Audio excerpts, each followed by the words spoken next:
ഇടുക്കിയിലെ ഭൂവിഷയങ്ങൾ ഉയർത്തി ആദ്യം സമരരംഗത്തിറങ്ങിയത് കേരള വ്യാപാരി വ്യവസായി ഏകോപന സമിതിയാണെന്ന് ജില്ലാ വർക്കിംഗ് പ്രസിഡന്റ് KR വിനോദ്. സമിതി ഏറ്റെടുത്ത സമരം പിന്നീട് മുഴുവൻ രാഷ്ട്രീയ സംഘടനകളും ഏറ്റെടുത്തുവെന്നും അതിന്റെ ഫലമായി ഒരുപാട് മാറ്റമാണ് തെരഞ്ഞെടുപ്പ് റിസൾട്ടിൽ വന്നതെന്നും KR വിനോദ് കൂട്ടിച്ചേർത്തു. മാങ്ങാത്തൊട്ടിയിൽ കേരള വ്യാപാരി വ്യവസായി ഏകോപന സമിതി യൂണിറ്റ് വാർഷിക സമ്മേളനം ഉദ്ഘാടനം ചെയ്യുകയായിരുന്നു അദ്ദേഹം.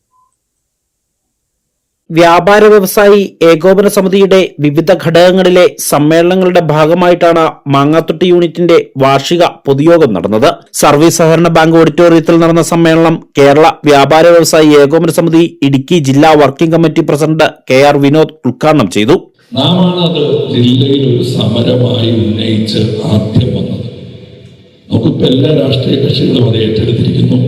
ഞാൻ കരുതുന്നത് ജില്ലയിലെ 5 നിയോജകമണ്ഡലങ്ങളിലും നാം ഏറ്റെടുത്ത ആ ഒരു സമരത്തിന്റെ അനുരണനങ്ങളുണ്ടായി.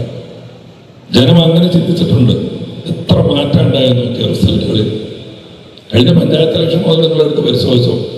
യൂണിറ്റ് പ്രസിഡന്റ് ബേബി പുൽപ്പറമ്പലിന്റെ അധ്യക്ഷതയിൽ ചേർന്ന യോഗത്തിൽ ഉടുമ്പൻചോല മണ്ഡലം പ്രസിഡന്റ് PJ ജോൺസൺ മുഖ്യപ്രഭാഷണം നടത്തി. ജില്ലാ സെക്രട്ടറി R സുരേഷ്, മണ്ഡലം general secretary Sajeev R Nair, Adimali unit general secretary C Kishore, Adimali unit secretary Biju തുടങ്ങിയവർ സംസാരിച്ചു.